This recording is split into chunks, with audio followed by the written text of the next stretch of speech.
So, Robin and Dara, thank you so much for you guys joining me on this little video where you will tell us a little bit more about our ACT retreat in January in Zanzibar. I'm so excited that you guys will join me on our little adventure. And I'll see if I can do a short introduction, and then I will ask you to introduce yourself as well. Robin, you and I have known each other for some years now, and you're probably the trainer who has influenced me the most. So I'm really, really excited that you will be joining us in Zanzibar. And Dara, you are the author of one of my favorite ACT books, Advanced ACT. So I'm just super excited that you guys will be doing this together. But why don't you guys tell us just a little bit about yourself, and also how you got started with ACT? And Dara, why don't you start? Okay, well, hello everybody. So my journey into ACT started way back in something like 1994 or 5.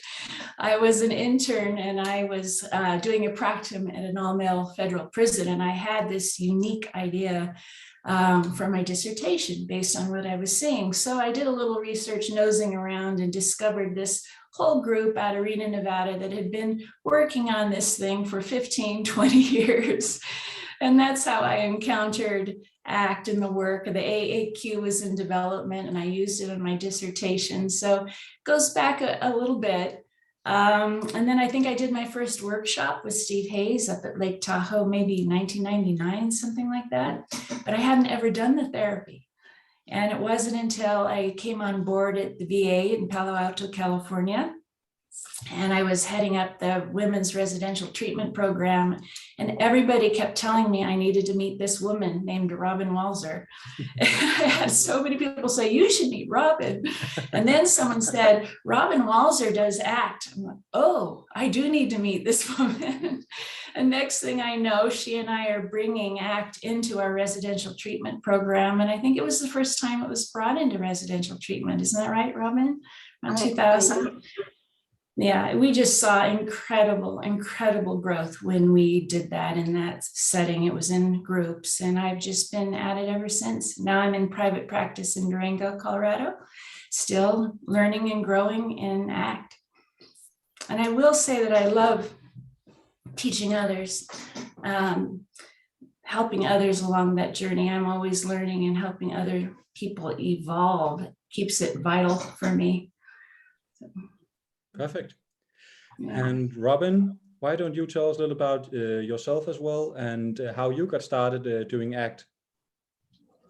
Well, I'd have to say I stumbled into it in the early years. So I was a graduate student at UNR working on trauma.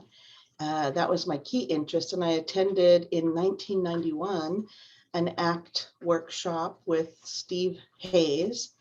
And it was transformational. I mean, I fell in love just the moment I did from the beginning of the workshop, but there was a moment where Steve did a selfless context exercise that just, all pieces fell into place. And I was like, yep, this is what I'm gonna do. And I stuck with it from then on. And did my first ACT training in, I think it was 97 or 98 in Ireland. And I remember how green and scared I was at that time. I had Yvonne Barnes Holmes and Dermot Holmes in the room. You know, I was just like shaking in my shoes, but managed to get through it and have been doing workshops and training ever since. And as Dara said, had the opportunity to, we co-led ACT groups together for a number of years in ACT supervision, and started doing trainings together, and have written books together. And so that's part of her and I's story. But I've always stayed connected to ACBS and the community, which is really important to me. And have felt that the work that they're doing inside that community is not just about sharing ACT with people, but also about living your values and part of why I'm so excited about this workshop that we're going to do in Zanzibar as well, because of what we're going to do with the profits for the women in that country. And so it's just been an amazing journey. And as Dara, I'm a lifelong learner and I keep learning myself, and I want to share that with people who are interested. And you guys have been teaching a lot of psychologists, or you're probably two of the most respected ACT trainers in the world, and you have written numerous books about this topic. When you teach psychologists or therapists to kind of like go beyond the basics of ACT and into the more advanced ACT, what is it that you find that they struggle with the most? Well, one of the things, conceptually, I think people really connect to it, and experientially, they feel moved by it when they attend workshops. But then translating that into the therapy room is where I think some of that struggle begins to show up. And so when I think about how can people improve, I think about broadening and deepening. And then you have to do work that's not just about the concepts, but about your internal experience. So what's happening with you, what's happening between you and the client, and what's happening across time. So I'm often thinking about here and there and across time. And I think the other thing that people struggle with in terms of from translation into therapy is also, what does process mean, and how do you work with this in a process-based way? And so that's what I'm hoping Dara and I are going to tackle in this workshop. But Dara, how would you respond? I agree. I was thinking about translation and being able to work with processes in the moment, because I think the biggest kind of the holy grail in ACT is being able to work with what's showing up in a way that's effective and moves the therapy forward. And it's really hard to learn how to do that. So much of the growth is learning how to have less missed opportunities. A lot of the feedback I provide people that I'm supervising or training is on opportunities that were there that just weren't seen. And how do you know that? It's hard to know that if you don't have that kind of familiarity with how to identify processes as they arise, and then know how to work with them in a way that's authentic in the moment, but that's also consistent. And I love to do work in that area. And in your opinion, what are some of the trademarks of a really skilled ACT therapist, or someone who really mastered the therapy? Flexibility comes to mind, and authenticity. So that by that, that's such a catchphrase to authenticity. But by that, I'm thinking of really being in the moment in a transparent way, even if it means coming forward and saying, I'm feeling utterly stuck right now, right? I don't mean just simply being truthful. I'm talking about being in your experience in such a way that is helpful to the therapy or to the training or whatever it is that you're doing. Yeah. Yeah. Do you agree, Robin? Oh, absolutely agree. And also think about this in terms of, and we'll talk a little bit about this, but how when you have an exciting intervention, like people can turn towards technique and lose the process quite easily. And so part of what I want to do is help people back out of that kind of oversimplified way of thinking about acceptance and commitment therapy, really moving away from it's about metaphors and exercises and into it's a full-blown experiential unfolding kind of work. I worry about the oversimplified process. And so that's one of the things I guess I would add to what's happening in the therapy room that makes it so powerful. When you see a master therapist, you can see that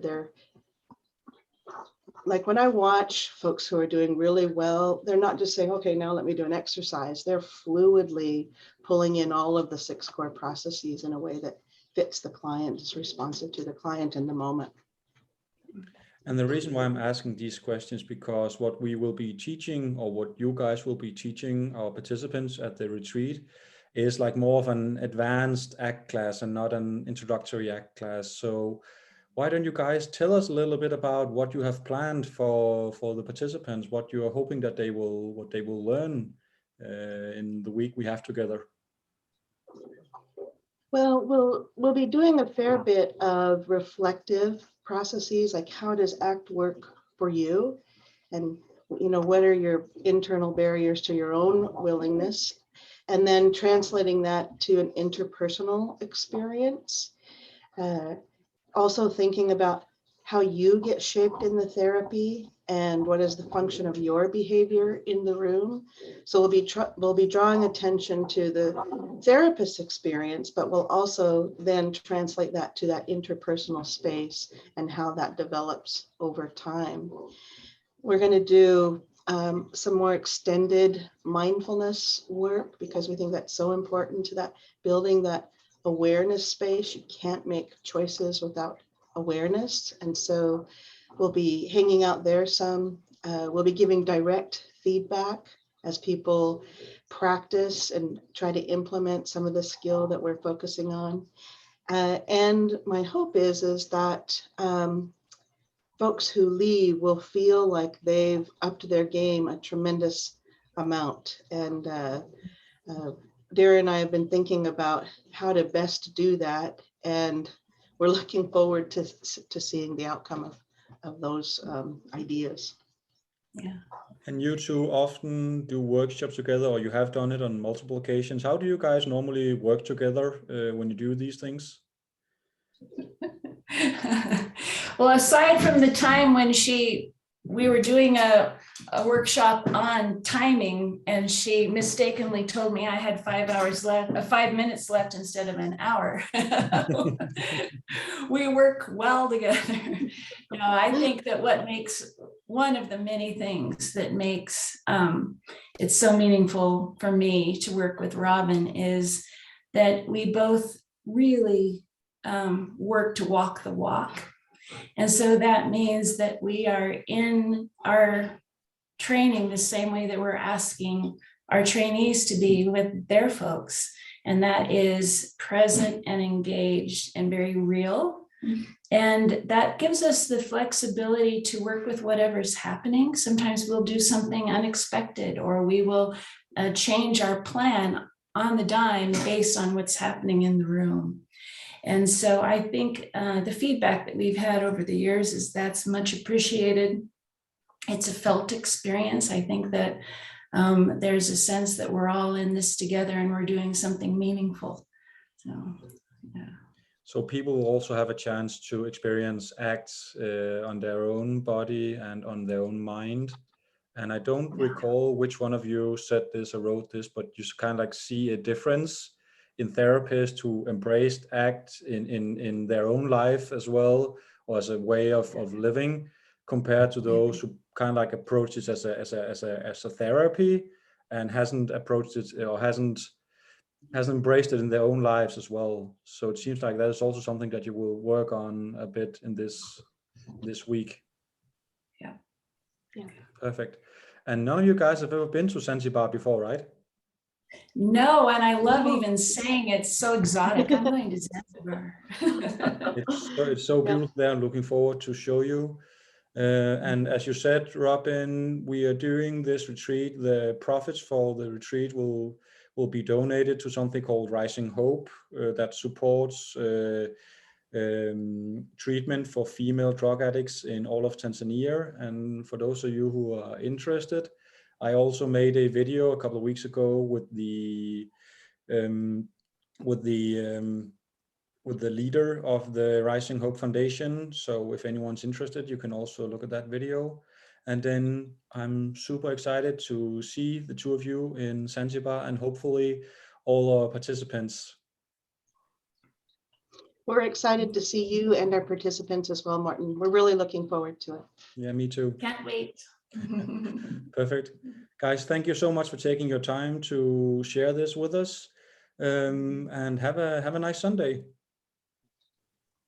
Thank you.